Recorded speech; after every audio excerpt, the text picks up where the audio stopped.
Ne pouvant pas me rape physiquement, mon mari a décidé de passer par la voie mystique. Parce que c'est celle-là même que personne ne peut enquêter et prouver par A plus B qu'il s'agit de lui.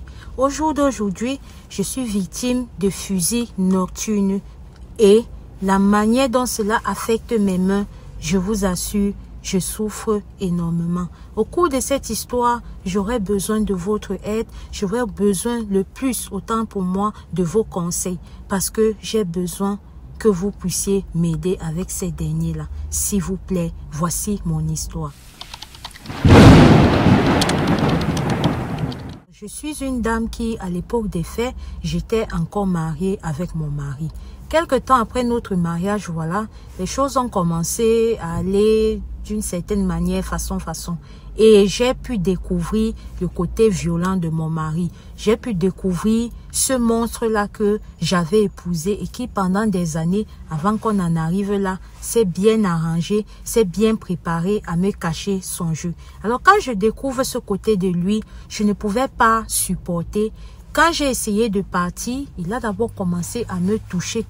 C'est-à-dire que quand ce monsieur me touchait, tu me voyais, tu croyais peut-être que je suis partie au goudron et qu'une voiture est passée sur moi. Je ne sais pas si vous voyez un peu le schéma. Alors, quand ça s'est passé comme ça, je n'en pouvais plus. Du jour au lendemain, voilà, pourquoi rester dans ce genre de mariage? Vaut mieux préserver sa vie, sa paix mentale. C'est comme ça que j'ai décidé de divorcer. Sauf que ce dernier ne voulait pas me laisser divorcer. Malgré ça, je suis partie. Et quand je suis partie, il a allé voir certains anciens, voilà, certaines personnes âgées de la concession et c'est comme ça que ces personnes sont venues me parler. Étant des personnes à qui je donnais énormément de respect, voilà, j'ai décidé d'écouter ce qu'ils ont dit et je suis rentrée dans mon mariage. Sauf que quand je rentre dans mon mariage, à peine un mois plus tard, ce qui se passe, si j'avais su, je ne repartais jamais là-bas. Écoutez, c'est comme ça que quand je rentre exactement un mois plus tard, je reste une nuit pendant que nous sommes en train de dormir. Je reçois comme quelque chose qui brûle sur mon visage.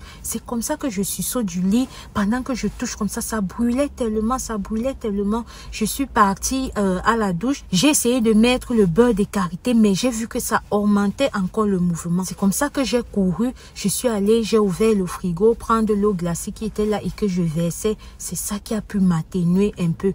Étant une femme claire de nature, étant une femme vraiment très brune, je vous assure que quand ça s'est atténué et que j'ai décidé d'aller un peu du côté du miroir pour voir ce qui m'arrivait, pourquoi est-ce que mon visage chauffait autant, j'ai été scandalisée parce que mon visage était tout noir. Moi qui étais de nature très brune, mon visage était tout noir comme si on m'a versé de la suie. Je vous assure que ça chauffait tellement. Et pendant que je me démerdais à faire tout ça, pendant que j'essayais de comprendre le pourquoi du comment, je vous assure que monsieur mon mari ne s'est même pas levé.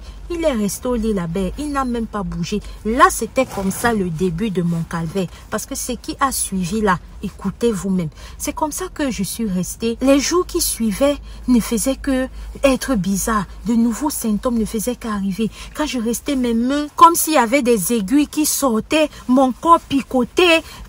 Je ne comprenais plus en fait. Et pour que vous puissiez comprendre, même en bas là-bas, je n'arrivais même plus à faire ma toilette. Tellement c'était devenu bizarre et quand ça restait, ça chauffait toujours. Heureusement pour moi, j'avais remercié la ménagère il y a quelques temps. Donc c'était que mon mari et moi, et même pour pouvoir manger. Alors ne pouvant plus supporter cette situation-là, c'est comme ça que j'ai décidé d'aller vers une église qui par le passé m'avait déjà aidé dans ce genre de combat. Je suis partie là-bas, j'ai fait les prières, ça s'est calmé. Et c'est aussi qu'à côté de cela, voilà, j'essayais de trouver d'autres solutions. C'est comme ça que je suis partie chez certaines personnes qui m'ont fait des remèdes à l'indigène.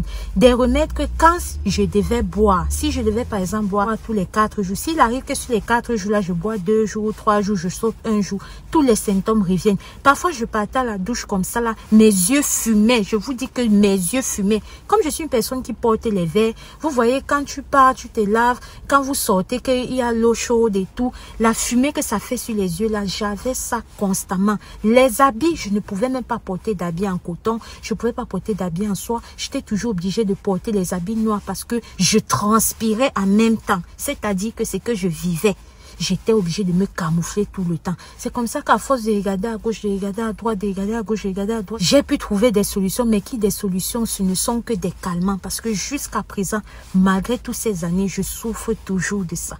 Ça ne me laisse pas. Et un temps, j'étais fatiguée. Voilà, ma famille et moi, on a décidé de savoir clair qu'est-ce qui se passe. C'est comme ça que dans une de nos marches, on nous a fait comprendre que c'est un groupe de personnes. J'étais choquée de comprendre qu'il y a des gens qui peuvent se lever comme ça, peut-être parce qu'un X ou un Y leur a dit si ça de toi, ils prennent parti, ils partent jusqu'à aller faire des trucs mystiques sur toi sans prendre ton point de vue, sans savoir qui tu es. Je suis vraiment choquée. À un moment donné, j'ai voulu riposter, mais j'ai dit que non, le Dieu que je sais ne va pas accepter cela. Et puis qu'importe ce qui se passe, je sais au fond de moi que je n'ai jamais offensé quelqu'un. Je sais au fond de moi que je n'ai jamais porté atteinte à la vie de quelqu'un. Et je sais au fond de moi que je suis propre. Et parce que je suis propre, je sais qu'il me fera justice. Parce que je suis propre, je sais qu'il fera ce combat-là pour moi. Je vais reprendre vos mots que vous avez l'habitude de dire, Madame Alicia, le dehors est miné. Voilà mon histoire. Jusqu'aujourd'hui, plusieurs années plus tard, je souffre toujours. S'il vous plaît, chers abonnés, si vous pouvez m'aider, si vous pouvez